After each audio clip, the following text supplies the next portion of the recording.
Ok. Olá, gente, boa noite. Me chamo Paloma e hoje nós vamos dar continuidade ao primeiro livro dos Reis, no capítulo 1, a partir do versículo 15. É isso mesmo? Perfeito. Eu botei 15 em minha cabeça, é isso mesmo, né? Pronto, a partir do versículo 15, né? Antes, vamos fazer uma oração. Senhor, meu Deus e meu Pai, nesse momento, meu Deus, eu te peço, meu Deus, que o Senhor venha se fazer presente, meu Pai, nessa meditação, meu Deus. Porque, meu Deus, a palavra sozinha, meu Deus, ela não faz nada, meu Deus. Mas a palavra, meu Deus, juntamente com o teu espírito, juntamente com a tua presença, meu Deus, ela se torna poderosa. Então, eu te peço que o Senhor se faça aqui presente, para que tudo, meu Pai, que venhamos a falar, a meditar, a ler, não sejam só palavras, meu Deus, mas que seja vida. E que através dessa palavra, meu Deus, nós venhamos ter, meu Pai, conteúdo, nós venhamos ter, meu Pai, uma palavra de vida para passar, meu Deus, para aquelas pessoas que necessitam. E não só para aquelas pessoas que necessitam, mas também para nós mesmos, meu Pai, porque nós sabemos que durante, meu Deus, os dias, durante a nossa vida, a gente precisa, meu Pai, a gente precisa da tua força. E a sua palavra, meu Pai, a tua palavra, passa isso para a gente também. Passa essa força, meu Pai. Então eu te peço, abençoa tudo que vai ser dito, meu Pai, que não seja o homem, que não seja eu, meu Deus, mas que seja o Senhor me usando para falar aquilo que o Senhor deseja falar para cada uma daqui. Que venhamos sair mais fortes, que venhamos sair com mais intimidade e mais prazer em ouvir a tua palavra. Eu entrego tudo em tuas mãos, em nome do Pai, do Filho e do Espírito Santo. Amém.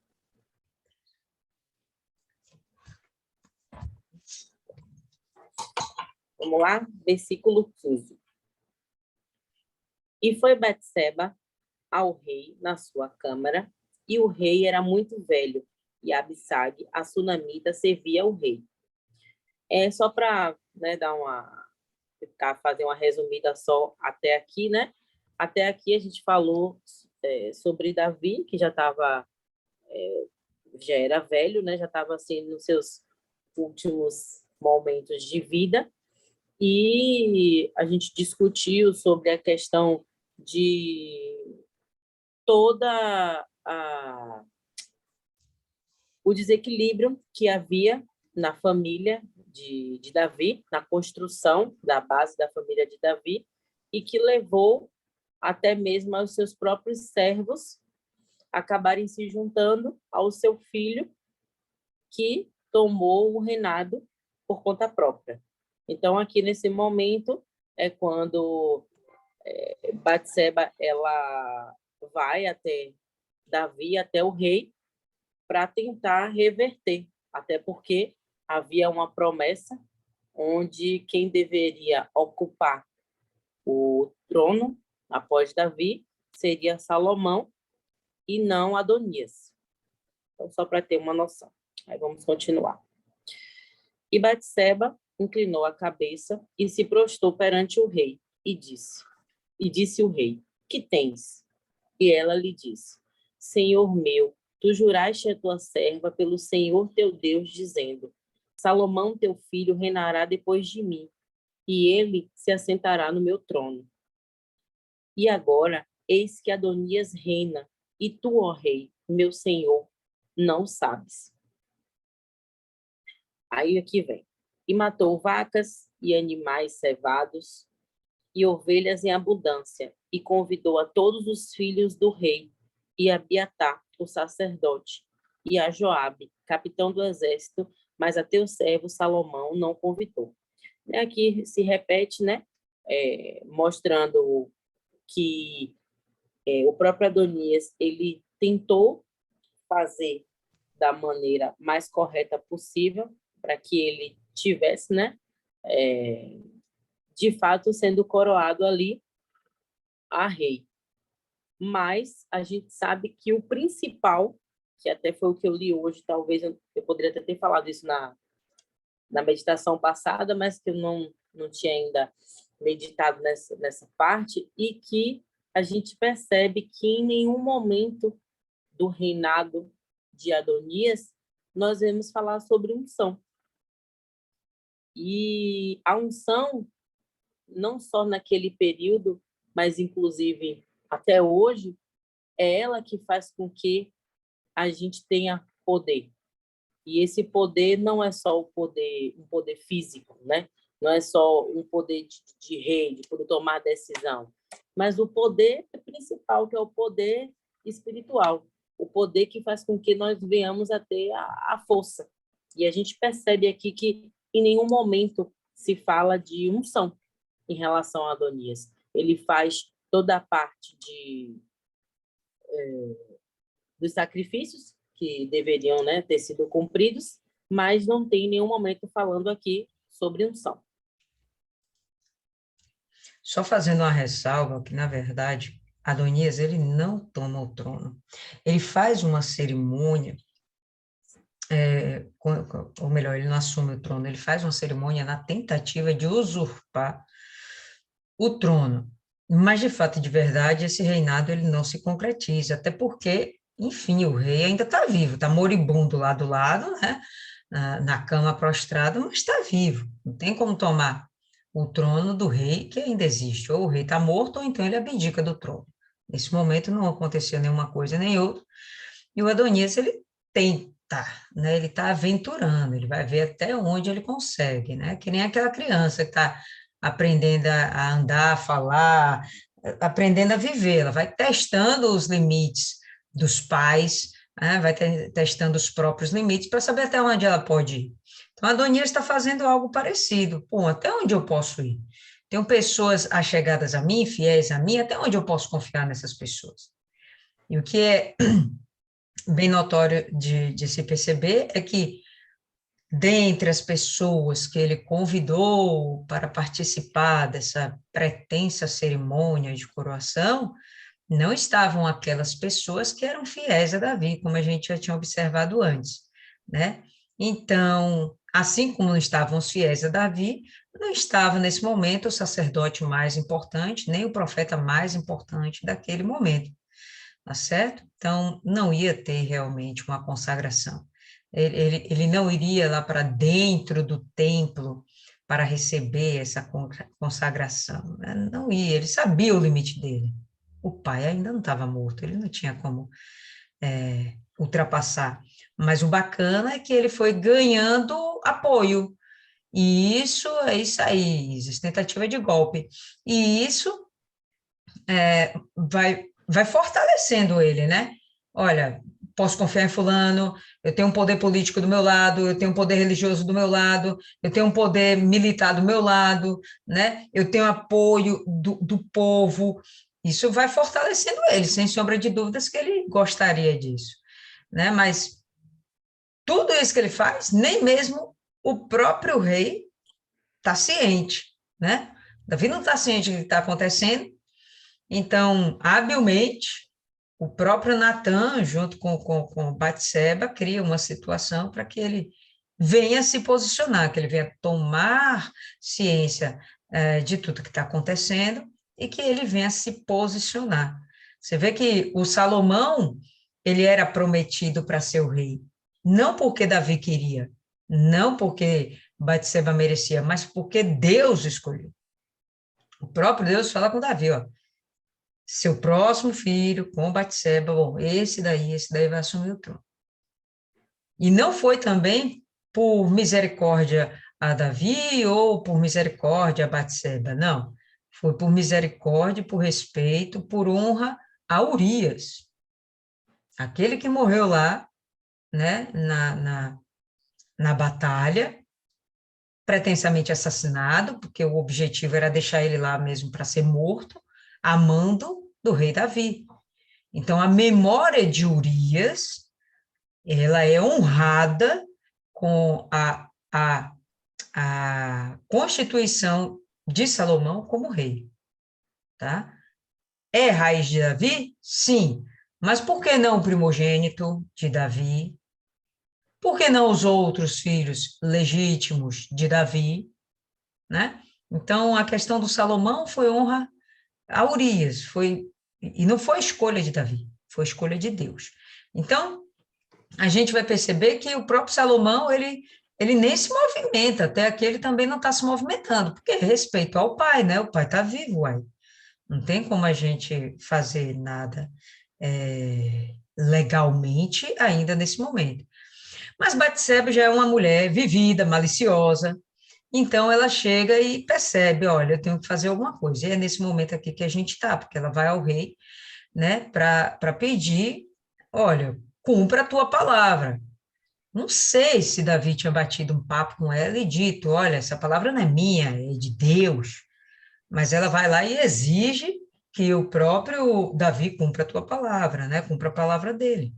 E Davi vai dar um jeito de fazer a coisa acontecer. Mas o que eu queria deixar claro é que, não, Adonias não toma o trono. Ele faz uma cerimônia como de posse ao trono, mas o trono é do rei, que ainda está posto, né? Ele não está morto, tá bom? Só isso aí. Porém, peraí,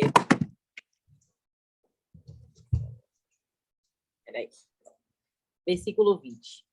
Porém, ó rei, meu senhor, os olhos de todo Israel estão sobre ti, para que declares quem se assentará sobre o trono do rei, meu senhor, depois dele. Aqui a gente volta de novo a perceber que quando Natan fala com Davi lá em 2 Samuel, ele deixa bem claro que aquilo que Davi tinha feito em oculto, ele faria por todo Israel. Tanto que já começa aqui falando, né, que porém, ó rei, meu senhor, os olhos de todo Israel estão sobre ti.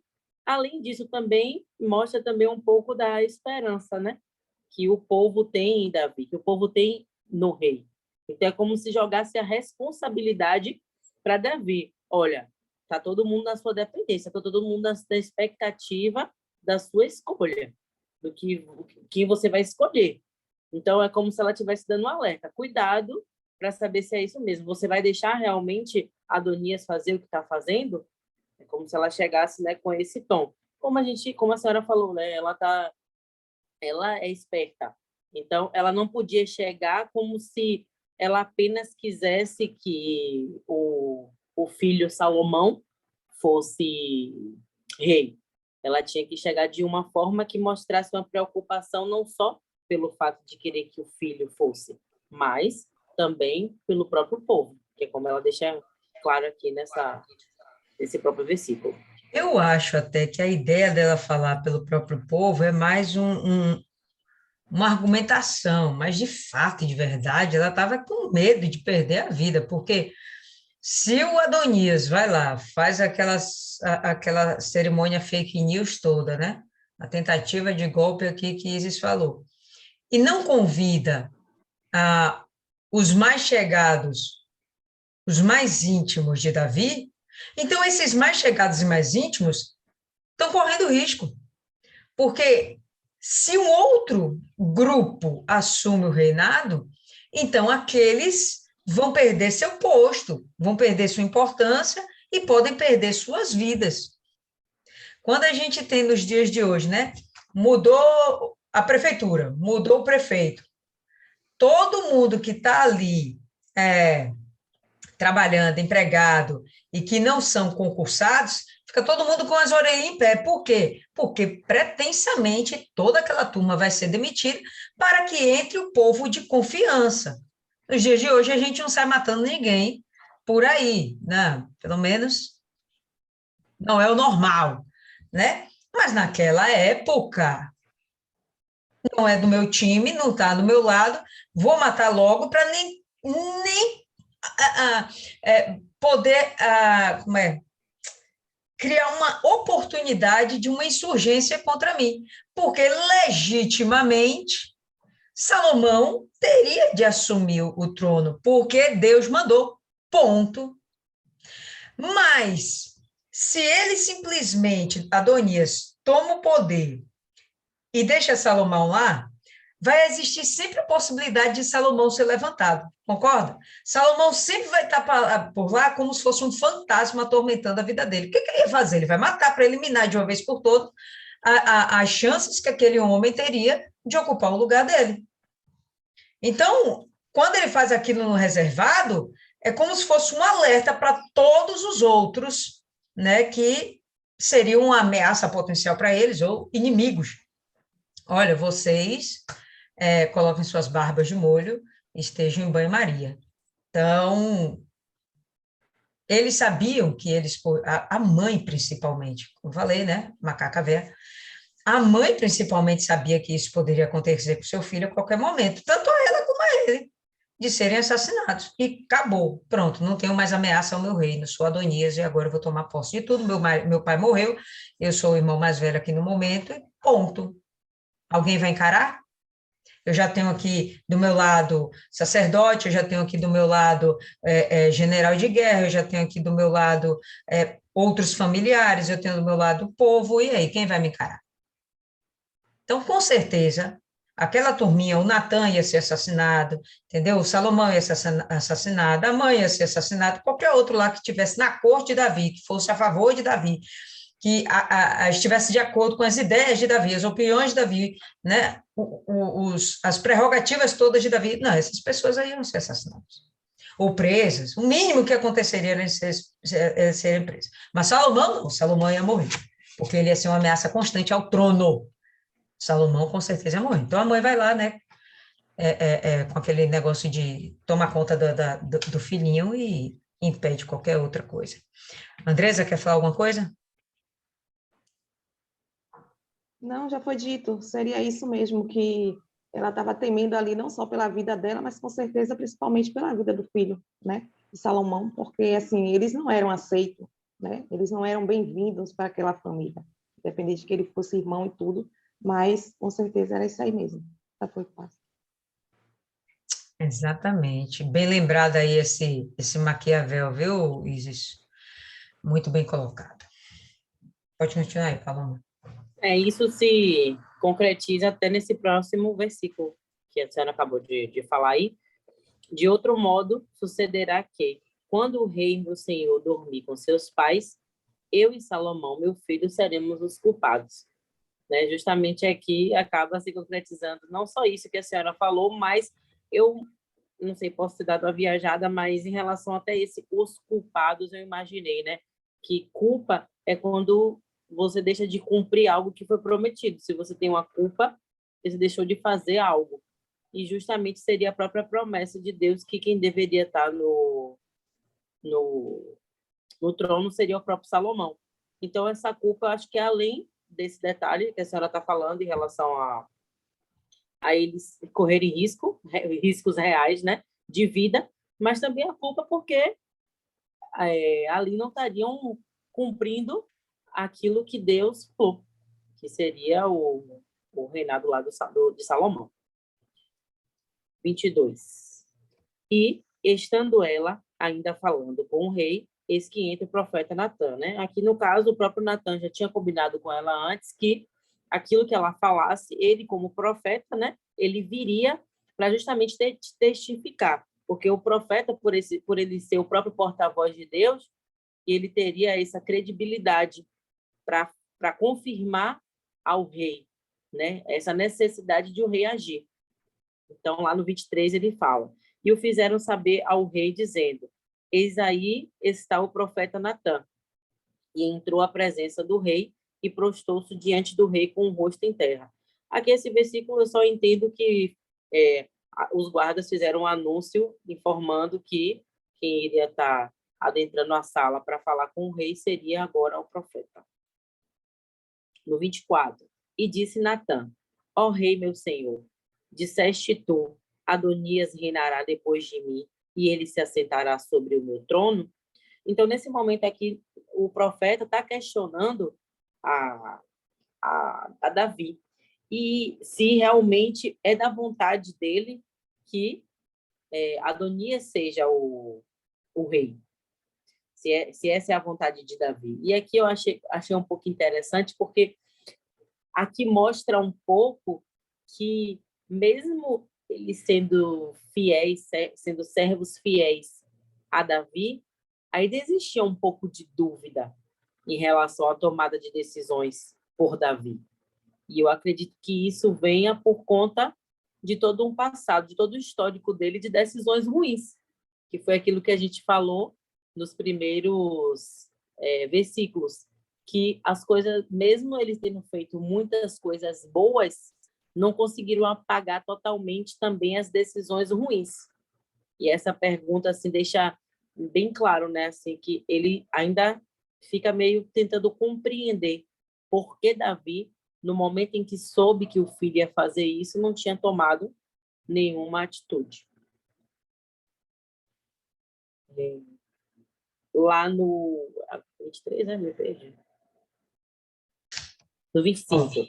Rapidinho, que para a gente não evoluir. Me perdoe discordar da senhorita, mas quando ele vai aqui e pergunta, rei, meu senhor, tu disseste, Adonias reinará após mim, e ele se assentará no meu trono? Não é que ele tenha dúvidas a respeito do que Davi disse ou deixou de dizer. Ele está provocando Davi. Em vez de ele chegar e levar a informação, olha, Adonias assumiu-se como rei, posicionou-se como rei, e você tem que tomar uma providência. Bom, você vê que assim que ele entra na sala, tipo a Izzy, jogando verde, na hora que ele entra na sala diante do rei, né, no quarto, melhor dizendo, ele se prostra, sinal de total reverência ao rei. Então, ele coloca o rei acima de si mesmo. Se ele faz isso, não é ele quem vai dar ordens ao rei e dizer, olha, faça assim ou faça assim. Lembra lá no passado, quando o próprio Natan aponta e joga assim na cara de Davi os erros e as falhas dele com Batseba?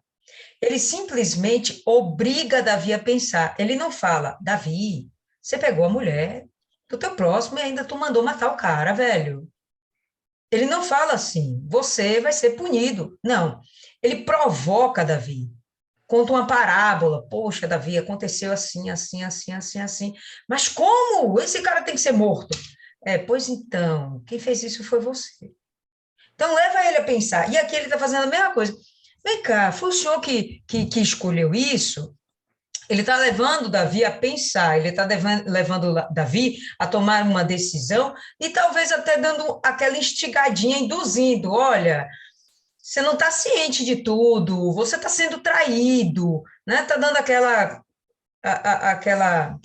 tem um termo que a gente usa, não é jogando verde não, mas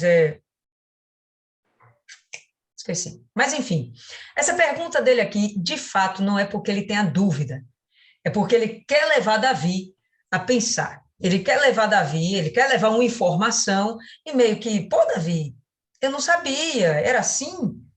Mas ele não diz, Davi, olha, aconteceu assim, assim, rei. E aí, você vai deixar por isso mesmo? Porque você disse que era Salomão. Ele não coloca Davi em questão, em dúvida. Ele não coloca Davi em questionamento.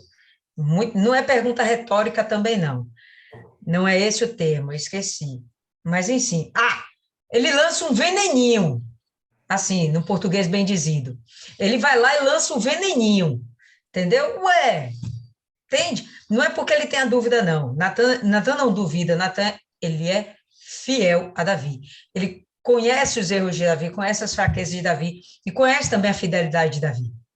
Se tem alguém que conhece muito bem Davi, talvez melhor que qualquer um desses daqui no cenário, melhor até que Batseba, é justamente Natan, tá? Então, só para a gente não seguir pensando que aqueles que são fiéis a Davi questionam ou duvidam, né, da conduta e do caráter dele. Não, eles não duvidam.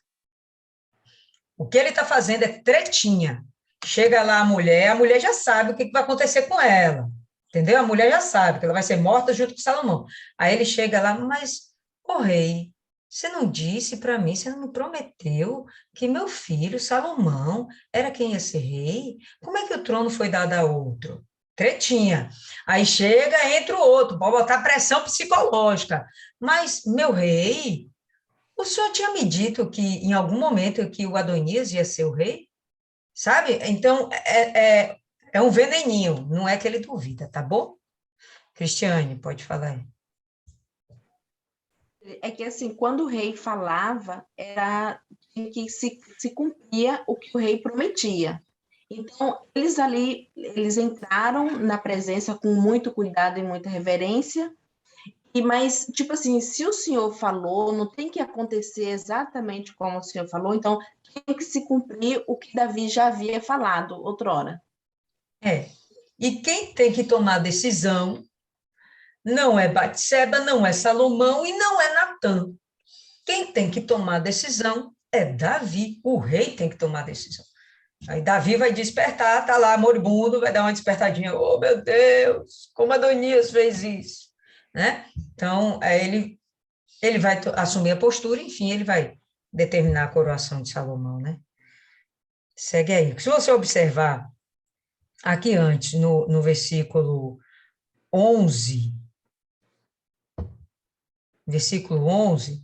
o próprio Natan, ele já está buscando fazer esse conluio com Batseba. Natan vai lá e fala a Batseba, olha, aconteceu assim, assim. Aí ele mesmo já vai dizendo que a estratégia para dar uma despertada em Davi, no verso 12. Agora, portanto, vem... Obrigada, mocinha. Vem, rogo-te, deixa-me te dar um conselho para que possa salvar a sua própria vida e a vida do seu filho.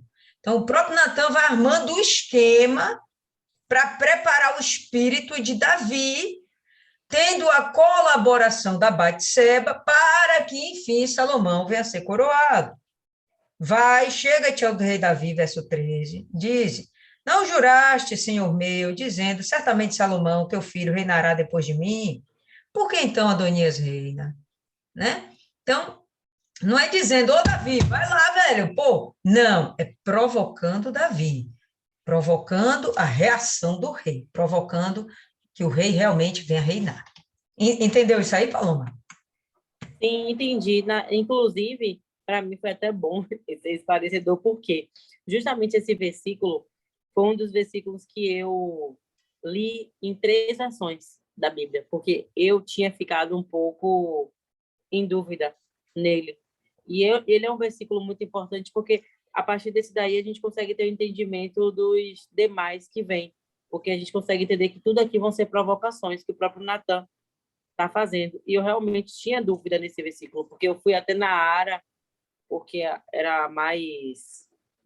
que tinha a tradução melhor, para poder até tentar entender esse versículo, que realmente eu tinha... Isso aqui está num nível muito elevado, meu irmão. Fui na Ara. Rapaz, sim. Continue, irmão, continue.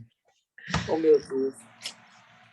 Aí vem o 25. Então, aqui, na verdade, assim, né? Assim, pegando agora esse entendimento, foi muito bom. A gente consegue ver que os próximos versículos, realmente, ele vai continuar fazendo essas provocações, né? Começa a descrever de maneira, então, provocativa, realmente. Porque hoje desceu e matou vacas e animais cevados e ovelhas em abundância, e convidou a todos os filhos do rei e aos capitães do exército, e a Abiatar, o sacerdote. E eis que então estão comendo e bebendo perante ele, e dizem, viva o rei Adonias.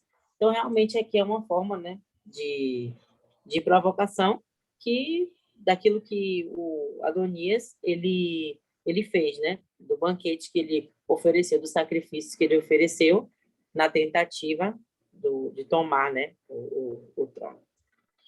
26. Porém, a mim, sendo eu teu servo, e a Zadok, o sacerdote, e a Benaia, filho de Joaia, e Joiada, e a Salomão, teu servo, não convidou.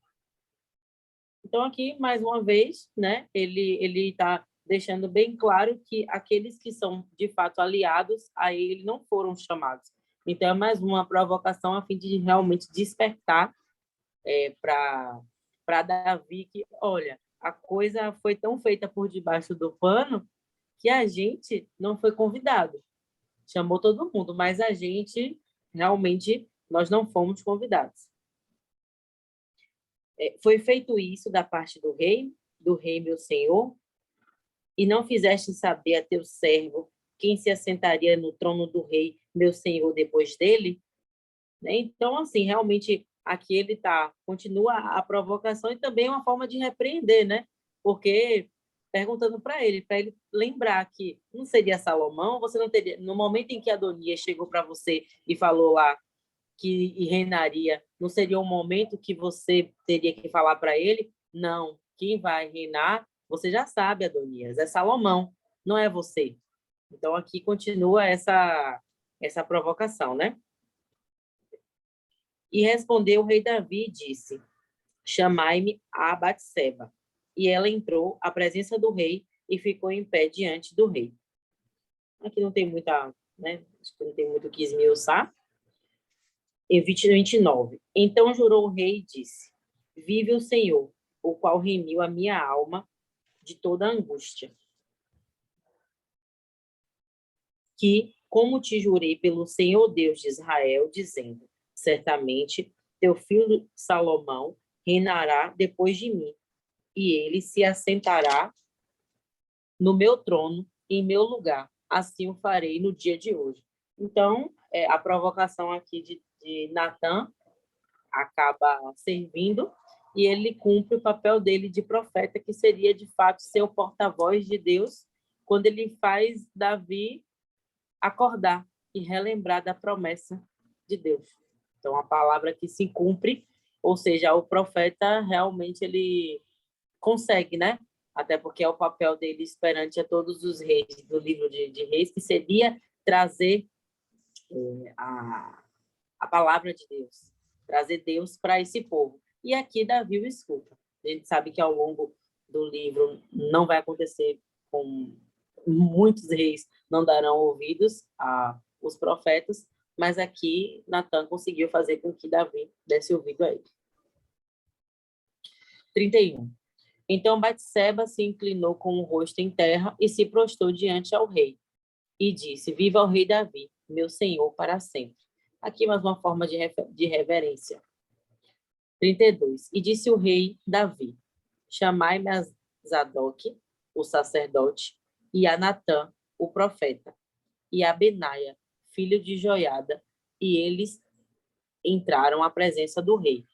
Então, aqui, eles começam a iniciar um processo para a coroação de um novo rei, que é justamente a força militar, novamente, mais o profeta, mais o sacerdote, né? Que é a parte espiritual também, para eles darem início de maneira correta, da forma que Deus, inclusive, isso me remete lá em Êxodo, né?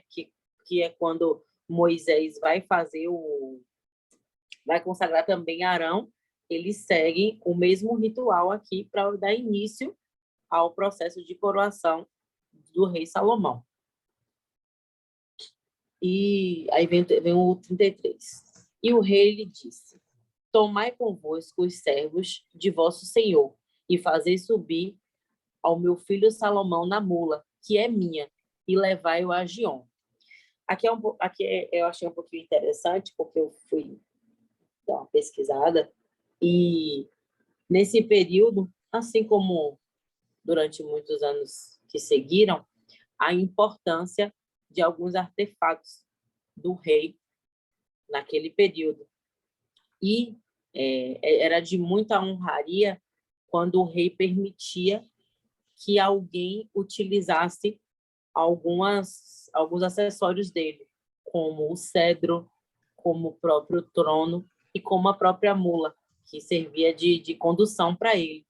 E o fato dele, inclusive, aqui na palavra, ele reafirma, né, de usar, ele fala, subir meu filho Salomão na mula, que é minha, ou seja, pertence ao rei. Mas o fato dele colocar Salomão para utilizar é a reafirmação do desejo, da vontade dele de mostrar que ele, Salomão, está sendo ali o escolhido ao ponto de ter a honra de utilizar uma mula que pertence ao rei, que inclusive ainda não morreu.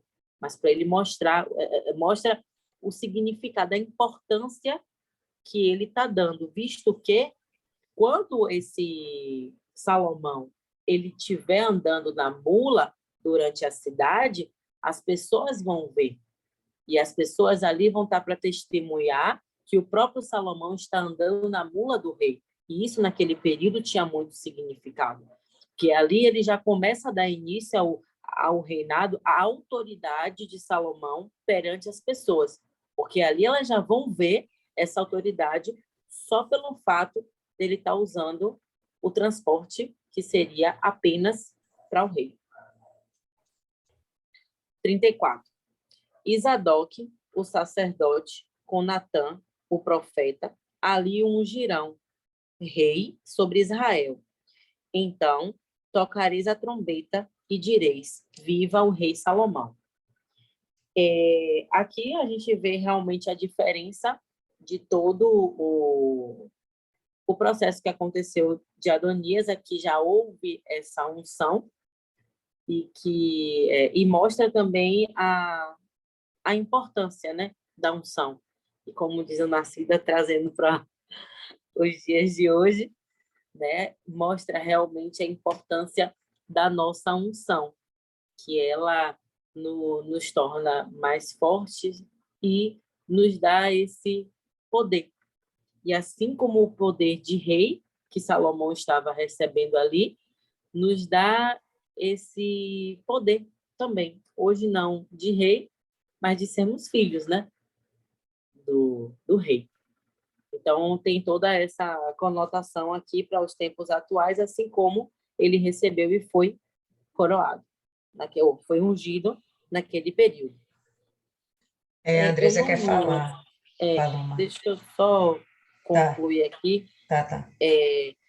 Eu não sei, porque eu li outra versão, mas na versão que eu li falava sobre isso, que ele estava sendo ungido com um chifre. Só que aí eu estudei em uma Bíblia, agora nessa Bíblia aqui não fala. Não sei, não lembro mais se essa daqui vai falar sobre o chifre, mas que essa unção ela tinha sido feita com o chifre, mas deixa eu ver se fala lá no 38, eu acho. Aqui não fala mais não sobre... fala assim no 39. Então pode falar, Andressa, fala. O pessoal estava com dúvida. Tá, e assim, para complementar, né, como Paloma, você estava passando, que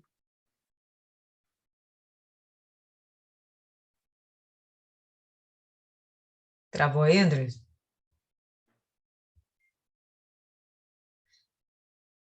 Travou lá. Estamos ouvindo você não, Andressa.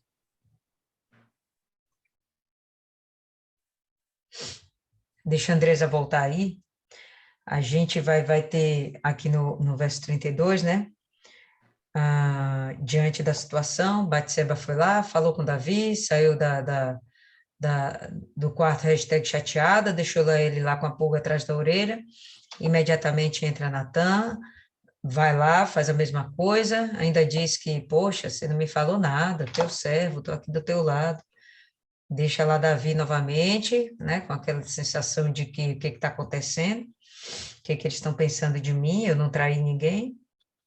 Então ele chama a esposa, né, e fala, não, vamos ungir Salomão e é hoje.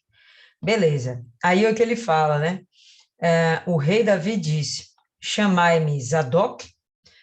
Tem que ter isso aqui, pessoal. Se não tiver isso aqui, se não tiver apoio disso aqui, tudo não funciona. Chamai Zadok, que é a referência espiritual, é o poder religioso, ele tem que estar com isso na mão. Por mais que ele tenha um bom exército na mão, ele tem que ter o povo na mão. E, normalmente, quem tem o povo na mão são os poderes religiosos, tá? Então, naquela época, os sacerdotes, todo aquele corpo eclesiástico, eles tinham extrema influência no povo de Israel. Então, tudo que eles faziam estava sempre pautado na lei mosaica. Tudo que eles pensavam, eles pecavam, erravam, etc. Mas, por mais que eles fizessem tudo isso, eles estavam sempre pautados na lei mosaica, nas leis de Deus.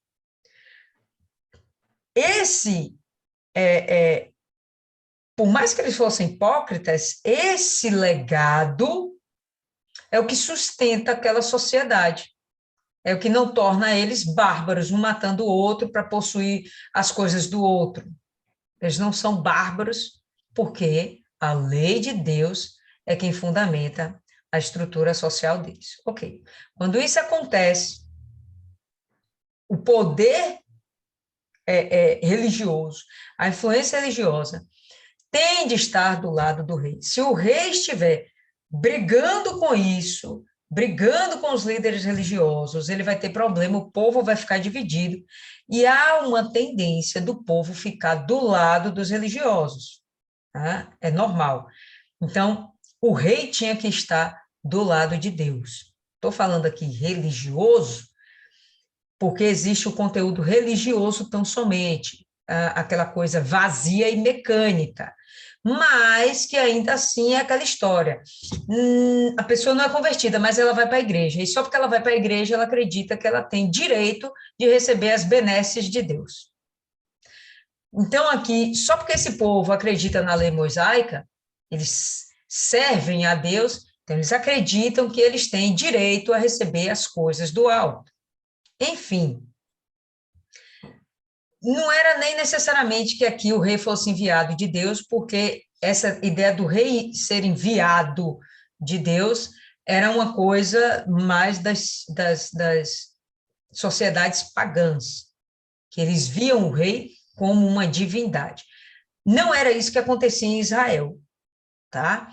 Em Israel existia o rei, que era indicado por Deus ou não, até indicado por Deus ou não, né? A gente vê que Davi foi um escolhido de Deus, Salomão está sendo um escolhido de Deus, o que vai vir depois não é bem escolhido por Deus, não.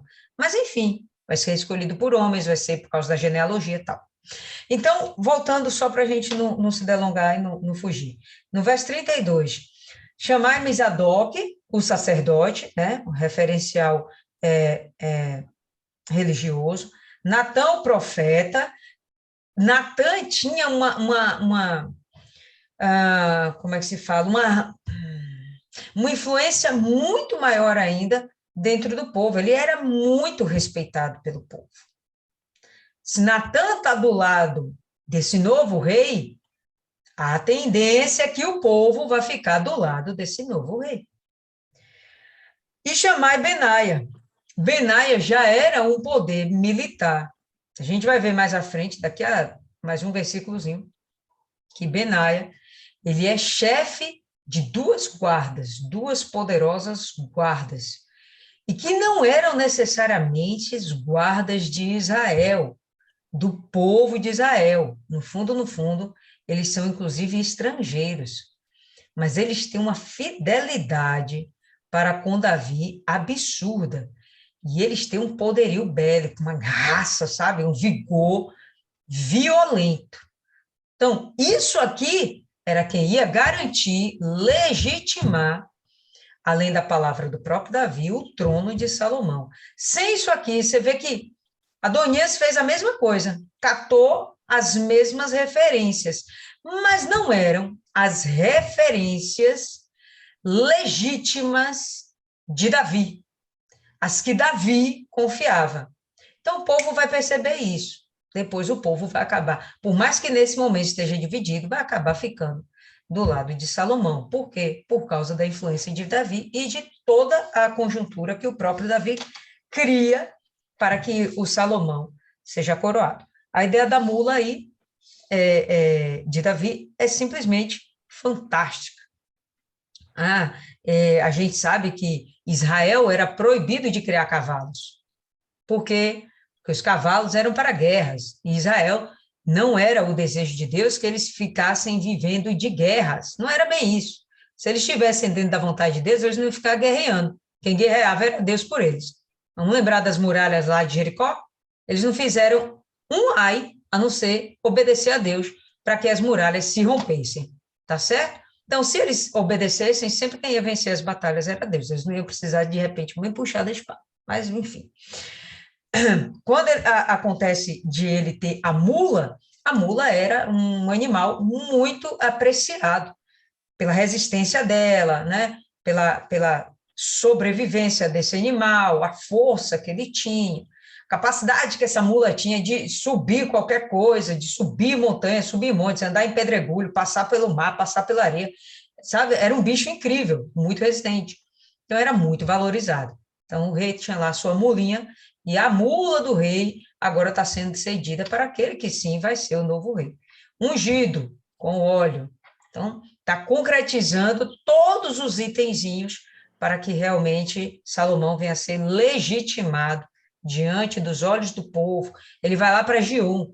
Gion era uma fonte que tinha naquela região, tá certo? Então, todo mundo ia para lá para pegar água, certo? Então, todo mundo estava vendo o que estava acontecendo. Gion era uma referência. Vai lá, pega a mula, leva lá, leva meu filho até lá e faz o que tem que ser feito aos olhos do povo. Isso aí, estratégia de mestre de um bom rei, como Davi era, né? Pode continuar aí. Andresa, você quer continuar, Andresa? Você saiu, não sei se a internet estava ruim, pode Não falar. foi a internet que ficou ruim. Não, Fala aí. a senhora já pontuou exatamente a estratégia de Davi para que todo o povo soubesse, né, que Salomão iria ser constituído rei e que foi uma escolha do próprio Senhor. Fala aí, Paloma. Bom, no 35, então subireis após ele, e virá a se assentar no meu trono, e ele reinará em meu lugar, porque tenho ordenado que seja guia sobre Israel e sobre Judá. Né? A partir daqui não, porque na verdade desde o 2º Samuel, a gente já consegue observar que já existe uma divisão, né, entre Israel e Judá, e que essa divisão lá na frente, né, após o filho de Salomão, o reinado dele, acaba se tornando um problema, porque a parte de Judá ainda consegue manter algumas leis de Deus, consegue manter ainda, né, algumas coisas, mas a parte de Israel em si, nenhum dos reis, se eu não me engano, são 20, nenhum deles consegue fazer de acordo com a vontade de Deus, nenhum deles passa. 36. Então Benaia, filho de Joiada, respondeu ao rei e disse: Amém. Assim o diga o Senhor Deus do rei, meu senhor.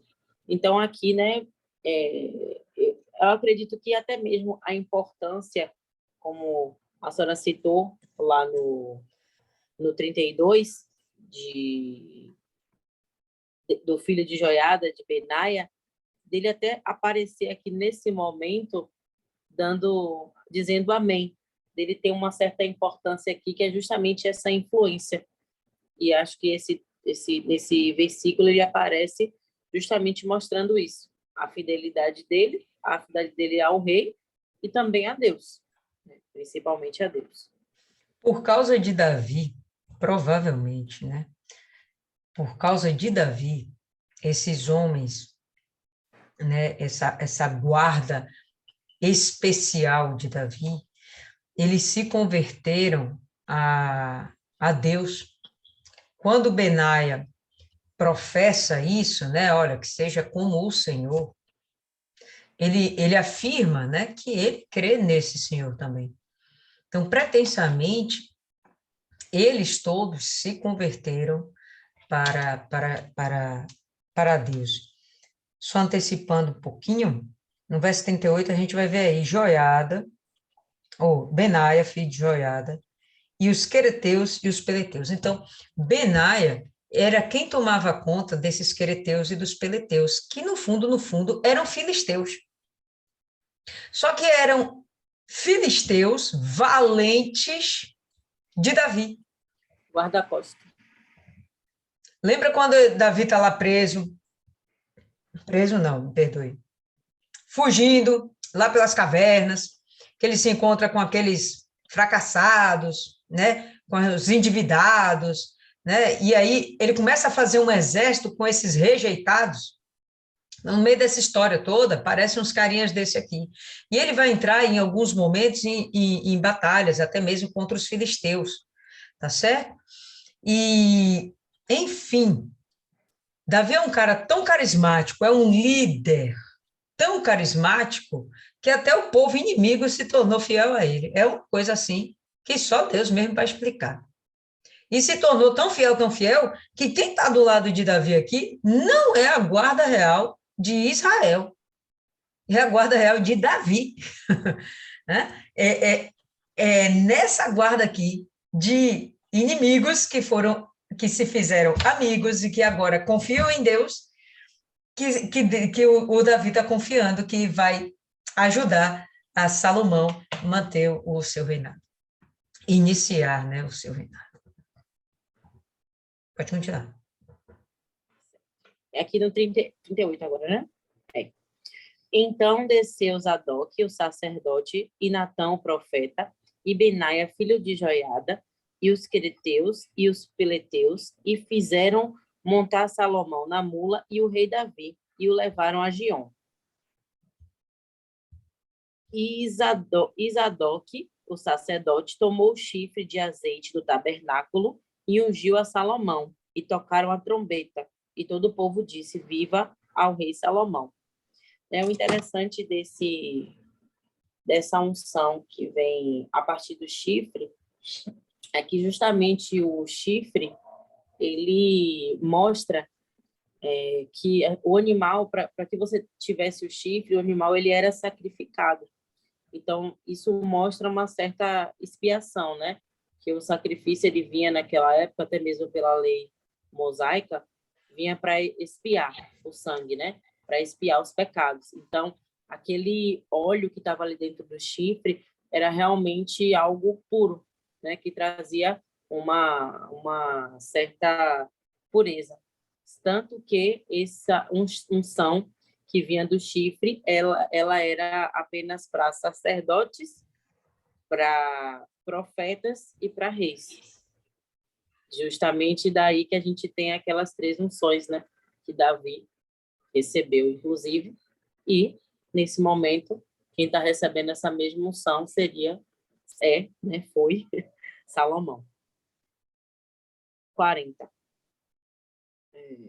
E todo o povo, acho que eu pulei um, né? Sim. 37. Eu 37. pulei o 37. Foi. E o 39 agora, não? Eu pulei o 37. Como o Senhor foi com o rei, meu senhor, assim o seja com Salomão, e faça que o seu trono seja maior do que o trono do rei Davi, meu senhor. Aqui, né, eu achei assim que existe também uma crítica por trás dessa palavra que foi dita, né? Ao mesmo tempo que é um desejo que o reino de Salomão seja melhor que o de Davi, ao mesmo tempo eu acho que fica implícito aqui que os defeitos que o reino de Davi, o reinado de Davi teve. É como aquele comentário, né, que a gente faz assim com o filho. Oh, mas não sei quem parece com o pai, né? Aí alguém vai e fala assim, mas eu espero que seja melhor do que o pai. Então, eu achei assim que seria um pouco também uma crítica, seria um pouco de crítica ao reinado de Davi, mas ao mesmo tempo desejando que de fato ele alcançasse, né? Que ele pudesse não ter tantos deslizes, né?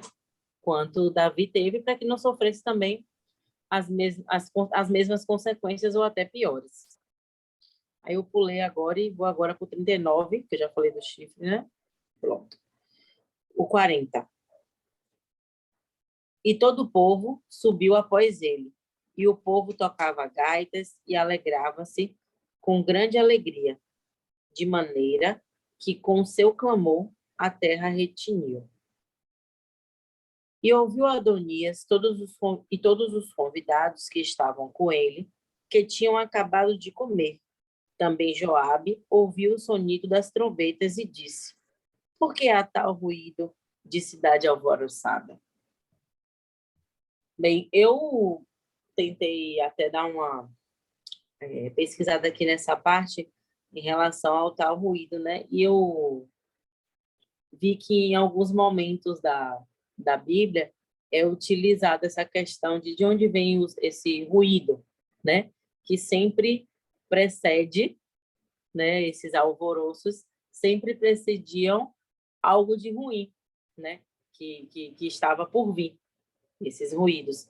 Eu acabei não anotando alguns versículos que que ficam claros, né? Que explicita isso daqui, mas depois eu posso verificar onde foi que eu salvei isso e posso botar no grupo lá. 42. Estando ele ainda falando, eis que vem Jonatas, filho de Abiatar, o sacerdote, e disse a Adonias: entra, porque é homem valente e trarás boas novas. Essa questão dele trazer boas novas é que o Jonatas, ele era o mensageiro do rei.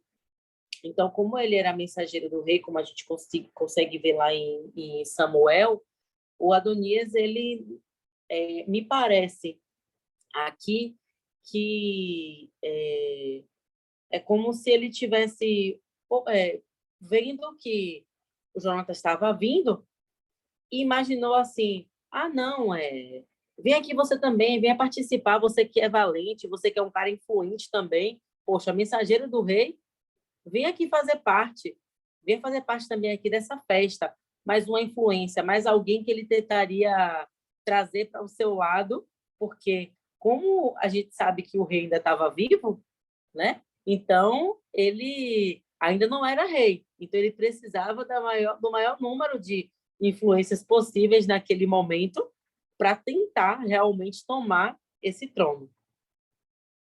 E respondeu Jonatas e disse a Adonias: certamente nosso senhor, rei Davi, constituiu rei a Salomão. E o rei enviou com ele a Zadok, o sacerdote, e a Natã, o profeta, e a Benaia, filho de Joiada, e aos quereteus e aos peleteus, e o fizeram montar na mula do rei. Aqui já está falando de Salomão, né? Só está repetindo aquilo um pouquinho mais acima.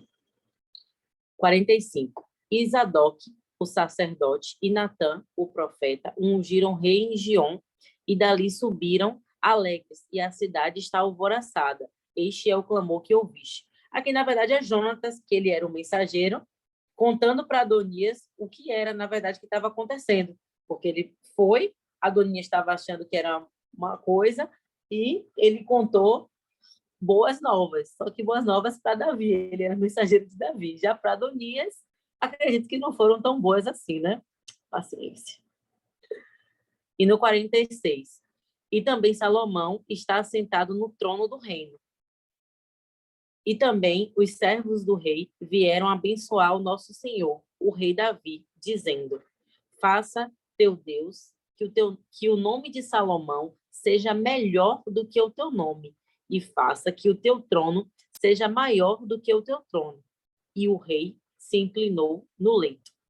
Aqui refuta mais ainda o que eu acreditei ser como uma crítica mesmo para o reinado de Davi, desejando que realmente Salomão pudesse não cometer os mesmos erros, que ele pudesse obedecer à vontade de Deus, para que o reinado dele pudesse ser maior do que o do pai dele foi.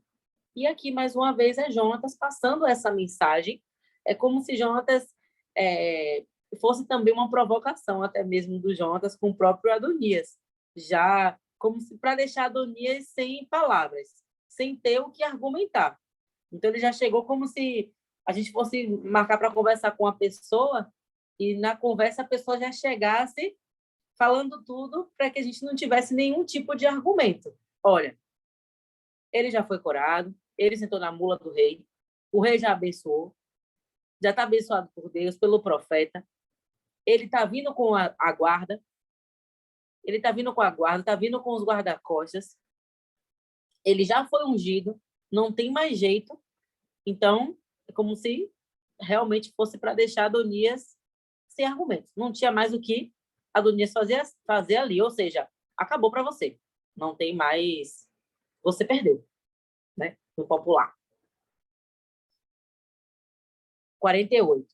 E também disse o rei assim: Bendito o Senhor Deus de Israel, que hoje tem dado quem se assente no meu trono, e que os meus olhos o vissem.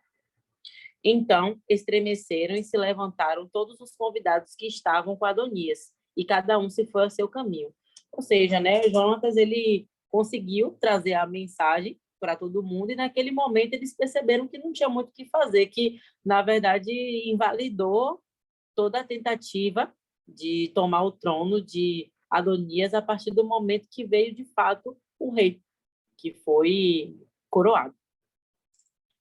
Porém, Adonias temeu a Salomão, e levantou-se, e foi, e apegou-se às pontas do altar. Aí, aqui mostra que Adonias ele ficou muito preocupado, até porque, de certa forma, ele tinha cometido uma traição, né? E ele ficou muito preocupado porque ele sabia que ele não tinha chamado Salomão para esse momento.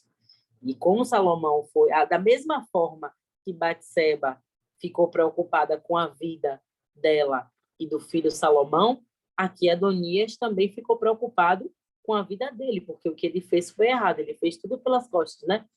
Do rei, do próprio Salomão. Então, naquela época, a questão de pegar lá no chifre das pontas do altar era uma questão de tentar redenção, né? Mostrar a redenção pelo pecado que ele tinha cometido, pelo erro. E, enquanto ele estivesse segurando ali, teriam que ter misericórdia por ele. Foi o que eu li um pouco em relação a isso, tanto que lá em Êxodo 27, 27:2, acho que fala um pouco disso.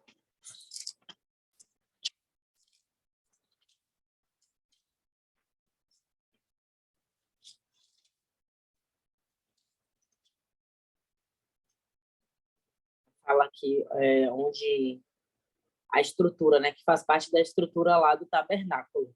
E farás, no 2, e farás as suas pontas nos teus 4 cantos. As suas pontas serão do mesmo e cobrirás de cobre. Aqui está falando dessas pontas que era esse chifre que ele se apegou, né, que era, se eu não me engano, era do altar de sacrifício. E ali ele tentou fazer aquilo ali para evitar que no momento em que o rei Salomão chegasse e soubesse tudo o que tinha acontecido, que tentasse matar ele. Foi uma tentativa dele conseguir a misericórdia do rei. 50. Pois Adonias temeu a Salomão e levantou-se... Estou lendo de novo. E apegou-se às pontas do altar. 51.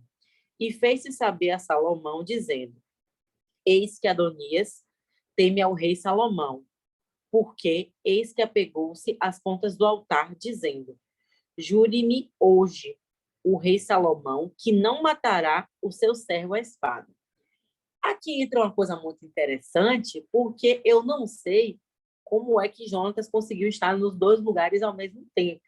Não sei como é que ele conseguiu estar lá no tabernáculo, porque onde ficava esse altar que Adonias se apegou era lá no tabernáculo. Ao mesmo tempo, ele trouxe essa notícia, ao mesmo tempo ele conseguiu levar já para o rei Salomão.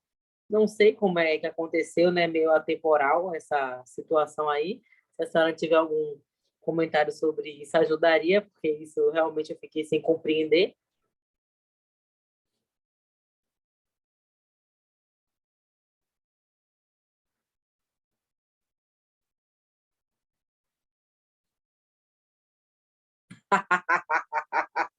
Silêncio total agora. Porque eu fiquei aqui pensando, né? Porque pela história aqui que a gente lê, me parece que foi algo que aconteceu ao mesmo tempo. né? Porque não sei se esperariam-se dias para que o rei descobrisse que Adonias estaria lá. Então, ou foi outro, Provavelmente. mas que... o que eu não Porque sei. faz assim, tá aqui, né? E fez-se saber a Salomão, né? Esse fez-se saber, então alguém teve que levar, né? Essa preocupação de Adonias, né? Até então, aqui, a pessoa que fala, todos remetem para Jonatas, né? Que foi o mensageiro, até porque seria esse o papel dele. Ele era mensageiro do rei, e ele que levou para o rei, assim como ele levou também para Adonias. Dona Lília, deixa para a senhora, viu? Acabou a mensagem do Jonatas no 48. 48 acabou a participação dele aqui na história. Ó. E também assim disse o rei. Ele está relatando: bendito seja o Senhor, Deus de Israel, o qual concedeu para se assentar no meu trono neste dia e que os meus olhos o vissem. Estou felizão. Deus seja louvado. Acabou ali a história. Passa-se outra cena. E todos os convidados que estavam com Adonias, aqui não é mais relato de Jonatas. Aqui é relato de quem escreveu o Primeiro Reis. E todos os convidados que estavam com Adonias tiveram medo, se levantaram e foram cada um pelo seu caminho. Pronto, que nem rato quando o gato aparece, né? Cada um foi para o seu lugar, se esconderam porque sabiam que eles estavam como traidores. Ponto. E o traidor, nessa época, tinha que ser eliminado. Era a forma mais fácil e garantida de se manter a autoridade, a estabilidade e a paz. E Adonias temeu por causa de Salomão. Pronto, esquece, não é mais Jonatas aqui contando a história. Quem está contando a história é quem escreveu o livro de Primeiro Reis. Adonias temeu por causa de Salomão, ele foi, se agarrou no chifre lá do altar, que era como o altar, lembra lá do estudo do tabernáculo, em alguns momentos, o próprio sangue do sacrifício, ele era aspergido, né, com o dedo mesmo aspergido, era passado o sangue do sacrifício nas pontas do altar, nas pontas do chifre, que não era necessariamente um chifre, era uma ponta que se parecia com um chifre, enfim. Então, o objetivo dele foi se agarrar àquilo ali para que ele fosse perdoado, né? Enfim, é alguém que está relatando, é o autor, não tem nada a ver com Jonatas. E contaram a Salomão, quem contou, sei lá, um fofoqueiro, né? Ou um parceiro, depende do seu ponto de vista. Contaram a Salomão dizendo, olha, Adonias teme o rei Salomão, porque esse que se agarrou aos chifres do altar dizendo que o rei Salomão jura a mim que não matará o seu servo pela espada. Então, pode ter sido um sacerdote que estivesse lá no tabernáculo naquele momento. Aqui o templo ainda não existe, né? O templo vai ser construído com Salomão. Então, o tabernáculo pode ter sido algum sacerdote, algum levita, pode ter sido alguém que passou e viu os gritos, né? Enfim, mas não significa que é o Jonatas, né? É muito mais provável que fosse alguns dos levitas, alguém que ministrasse dentro do tabernáculo e que foi contar, olha, está lá o teu irmão nessa condição, entende? Esqueça Jonatas ficou para trás lá no 48. Pode continuar aí. Eu acho que Isis quer falar. Pode falar, Isis. Eu discordo quanto ao objetivo dele se agarrar ao trono para pedir, implorar pelo perdão. Ele estava agarrado ali com o objetivo de não ser morto. Porque, assim como em algumas guerras, a pessoa entra na igreja a fim de não ser alvo, já que seria um grande desrespeito alguém matar uma pessoa que está ali dentro do templo, agarrado ao altar. Seria um desrespeito matar aquela pessoa naquele momento. Então, ele se resguarda ali, se segura e pede ao irmão que prometa que a palavra do rei tem poder, a palavra do rei tem que ser, né? Como dizem hoje, tem que ser como um tiro. E ele pede que o irmão jure que não vai matá-lo, mas ele não está ali pedindo redenção. Ele está ali com medo, acovardado. Não, Não, mas o que eu quis sinalizar é que a ponta do altar era melado com sangue do sacrifício. Para que era o sangue do sacrifício? Apontando para o perdão, tá certo? Apontando para a comunhão daquele sacrificante com Deus. Apontava para aquilo. É como se, sem sombra de dúvidas, ele estava com medo, lógico. lógico. Morrendo de medo, né? Quem tem, tem medo. Então, ele não quis se arriscar e ele achou que a forma mais digna seria ele dizer, olha, me perdoa, estou aqui no altar. Uma encenação, sem sombra de dúvidas, porque temor a Deus ele não tinha, porque se ele tivesse temor a Deus, ele tinha respeitado ainda a presença do pai, ele tinha pedido a orientação do pai, ele não ia fazer o que ele fez. Então, temor a Deus zero aqui. Até porque, assim, não acredito, realmente, eu não acredito que ele tenha... Se arrependido. Que ele não queria pedir perdão, mas para ele se livrar da morte, ele teria que ser perdoado pelo rei. Fato. Exatamente. Cada um usando suas estratégias, suas artimanhas, né? Natan foi lá, criou a estratégia dele, Adonias está aqui criando a estratégia dele, mas na frente a gente vai ver que Salomão vai usar a estratégia dele, ponto. Então, cada um safando o seu corinho, né? E aí, 53, eu pulei não, né?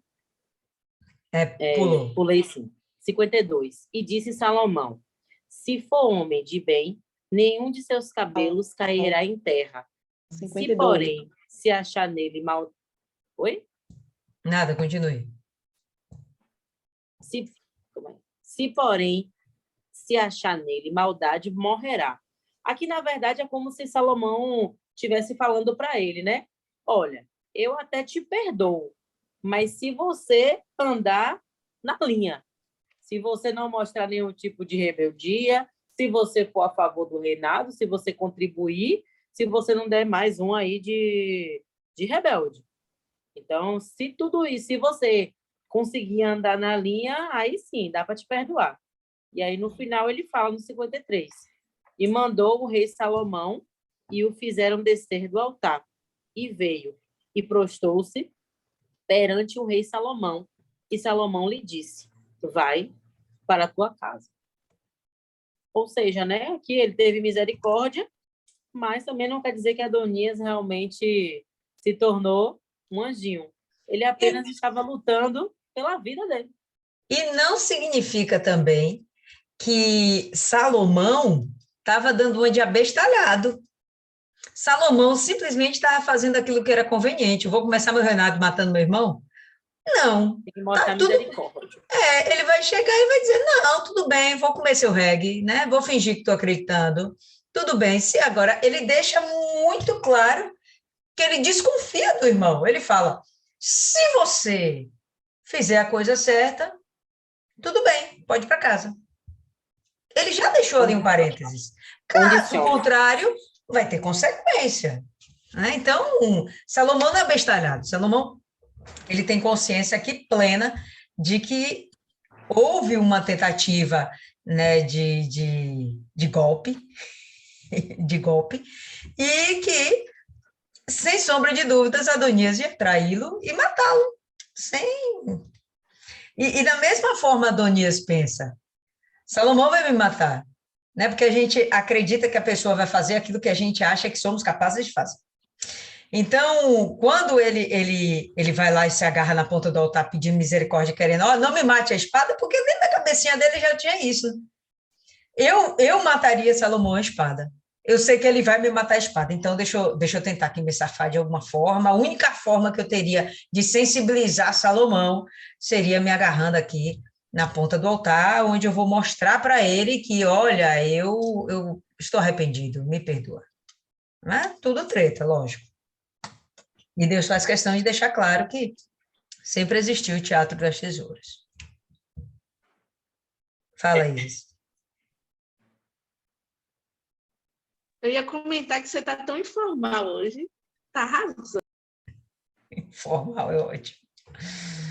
Fala, Paloma. Para mim aqui concluiu o capítulo. Realmente não tenho muito a, a acrescentar. Fiquei realmente tentando entender o contexto espiritual, mas não está aí, né? Que eu tinha comentado, mas está aí. Não, infelizmente não está aqui. Que a gente tinha comentado, né? Sobre que, apesar de ser um capítulo que até foi fácil entender as questões históricas, né?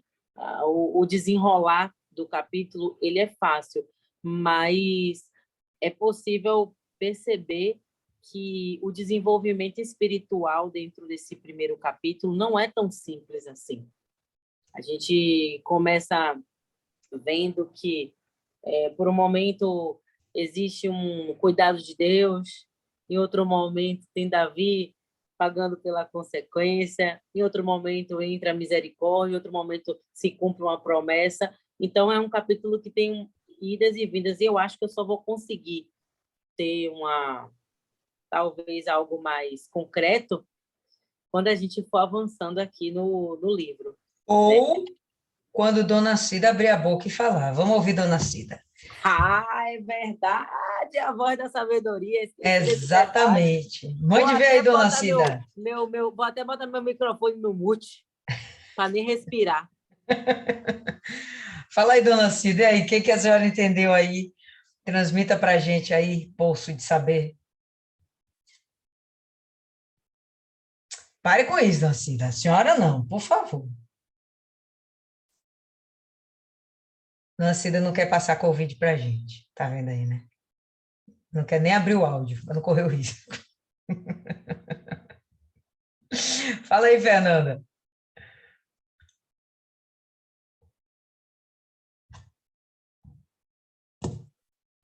Então, não tem muito a acrescentar, não. O que tinha de relevante, de fato, foi pontuado. Nós vemos as pessoas agindo mediante seu entendimento, muito pouco se buscando a direção de Deus, se consultando a Deus, que era o que Davi fazia com muita frequência, e como foi pontuado também, que a postura de Adonias, de fato, não tinha nada a ver com a vontade de Deus, tanto que ele nem para disfarçar fez uma consulta a Deus sobre isso, chamou os líderes, nomes, personagens de títulos importantes para um governo, né, como aliados, mas que não havia ali uma preocupação espiritual com a vontade de Deus. Então, nós vemos muito pessoas tratando de interesses de maneira prática, carnal, e o resultado é isso aí que a gente viu, né? Muito a acrescentar, não. Fala aí, Martiane. Só pegando o gancho que Dona Fernanda aí falou,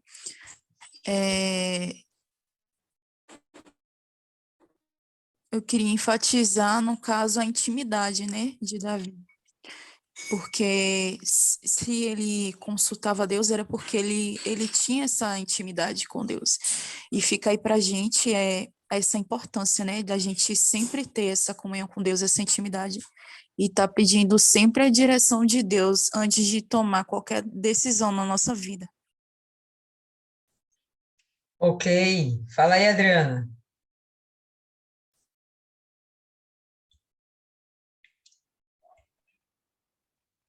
Não vou botar meu vídeo não, porque eu estou muito feia hoje. Deixa eu dizer o que eu achei, né, desse capítulo. Eu li ele hoje, né? E com tudo que vocês comentaram, o que Paloma falou, que eu não estava na outra meditação, mas a gente observa que vários aspectos em um capítulo.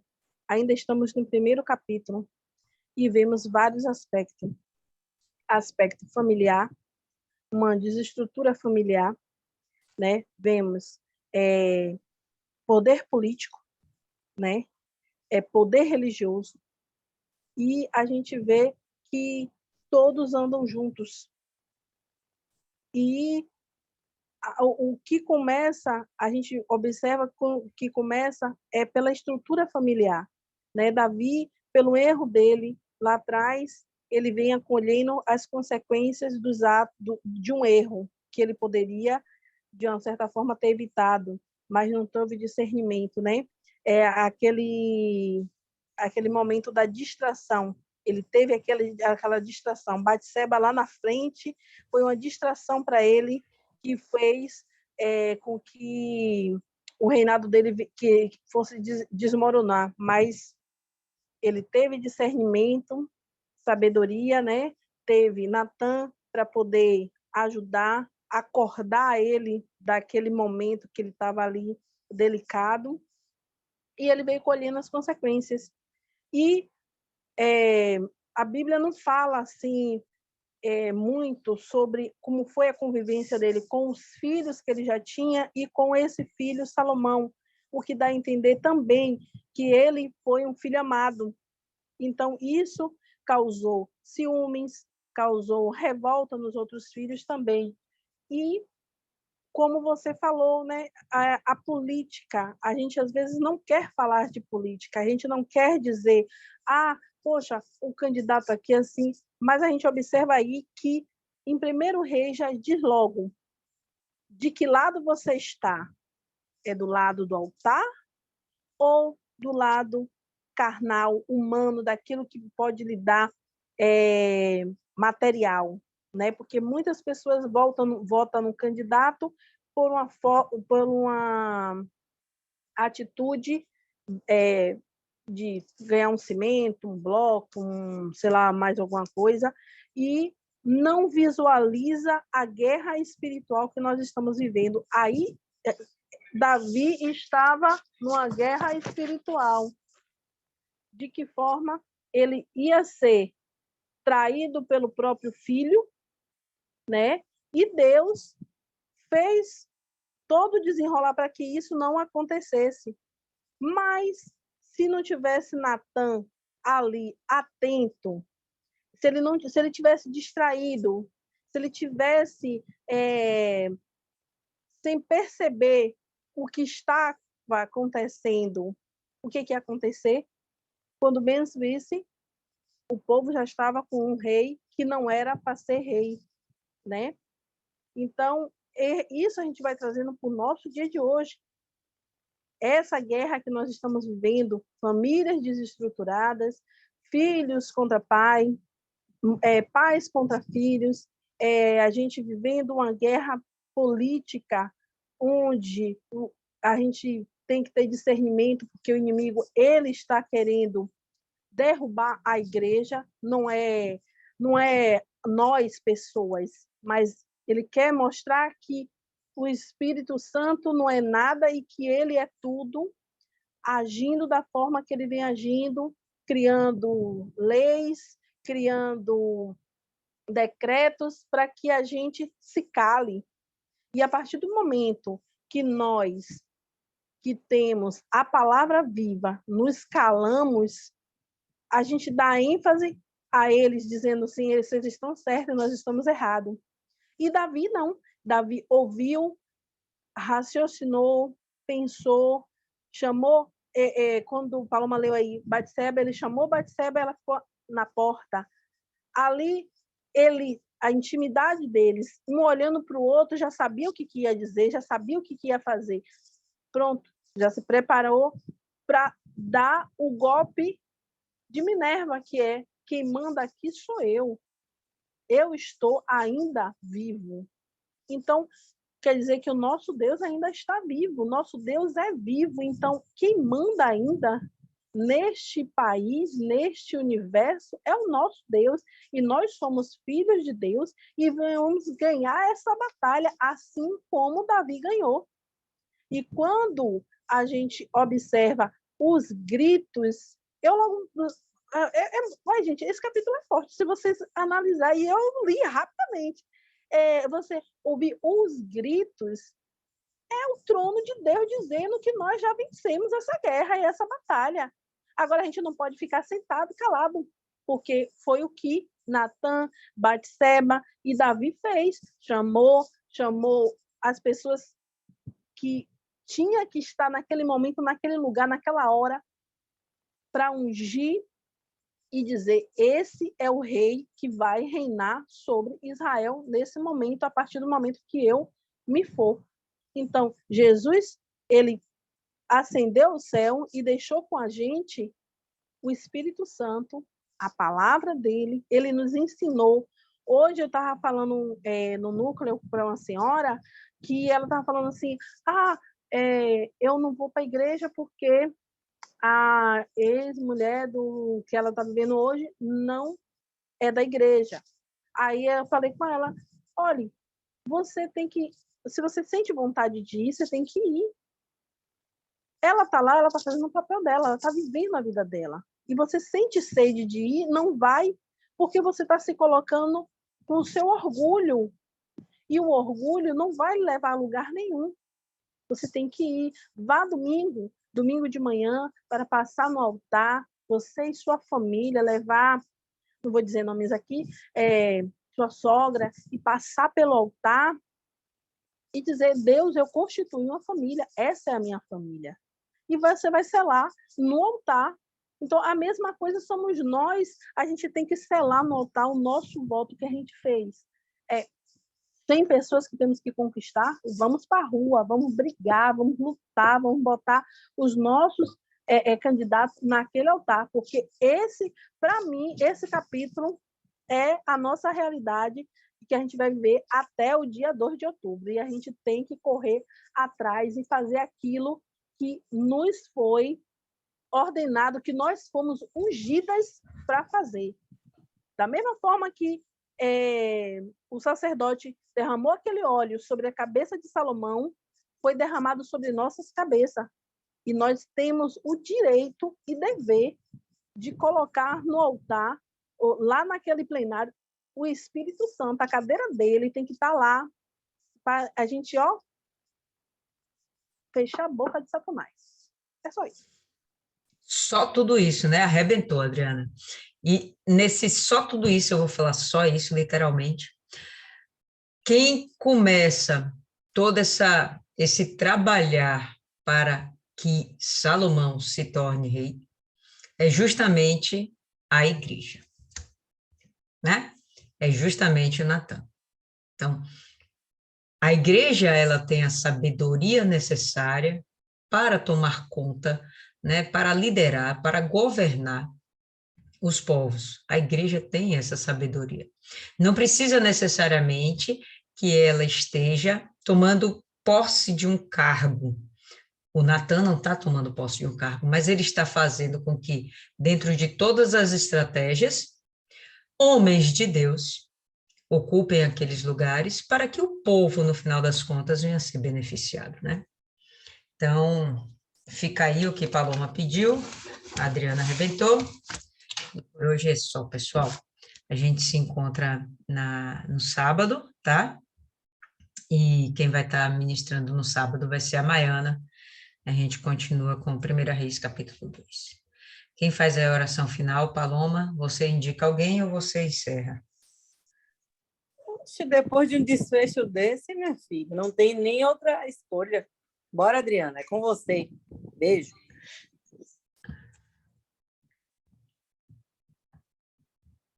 Rapaz, vamos lá. Senhor nosso Deus, Pai Todo-Poderoso, Deus de toda honra, glória, graça, majestade e poder. Senhor, estamos aqui reunidas, meu Pai, terminando essa meditação, meu Pai, para glorificar o Teu santo nome, porque só o Senhor é digno de ser adorado. Meu Deus, toma essas mulheres aqui e que cada cabeça que está aqui, meu Pai, se tornem 100, para que a gente venha, Senhor, derrotar não as pessoas, mas os principados e as potestades que se levantam, meu Pai, contra a tua igreja. Meu Deus, nós somos a tua igreja, somos a tua noiva, estamos com nossas lamparinas, Senhor, com nosso óleo preparadas, meu Pai, para essa guerra e vamos vencer, meu Deus. Toma, meu Pai, a vida e a família de cada uma dessas mulheres que estão aqui. Que elas venham, Senhor, alcançar aquilo, Senhor, que elas desejam, que elas almejam, meu Pai. Que é almas, Senhor, que é almas. Meu Senhor, eu vi um testemunho muito forte que eu estou guardando para mim as palavras daquela mulher. Trocar os meus problemas pelos teus problemas. Então, meu Deus, que nós venhamos aqui, cada uma, meu Pai, guerrear e ganhar almas para ti. Porque o teu problema é ganhar almas, então nós iremos ganhar almas, meu Pai. E o diabo, ele está tentando, Senhor, nos calar, mas ele está derrotado e nós iremos ganhar almas para o teu reino, Senhor. Toma, meu Deus, aquelas mulheres do núcleo, meu Pai. Abre os olhos, meu Pai, do teu povo. Abre os olhos daqueles que estão dormindo, Senhor, espiritualmente, Pai. Meu Deus, trabalha, Senhor. Essa fogueira santa, Senhor, não é qualquer uma, não, Senhor. É o fogo, meu Pai, que vai descer nesse domingo, meu Deus. Na vida, meu Pai, daqueles que subiram no altar, meu Deus. Meu Pai, toma cada uma dessas pessoas, meu Pai, nas tuas mãos. E que se faça presente o Monte Carmelo na vida de cada uma delas, meu Pai, e daqueles que estiver na tua presença, meu Deus. Eu te peço, te agradeço, nos dá uma noite de sono, uma noite de paz, tranquilidade. Toma, meu Deus, os nossos políticos nas tuas mãos, toma os nossos bispos, pastores, esposas, obreiros, evangelistas, meu Pai. Levanta aqueles que estão, meu Pai, caído. Acende aqueles que estão apagados e toma, meu Deus, cada um deles, meu Pai, porque a guerra é grande e os ceifeiros são poucos, meu Pai, mas acende, meu Pai, aviva aqueles que estão, Senhor, apagados, meu Deus. Toma vida nas tuas mãos, é o que eu te peço desde já e te agradeço, em nome do Pai, do Filho e do Espírito Santo, e de sábado estaremos de volta. Amém. Amém, pessoal. Por hoje é só.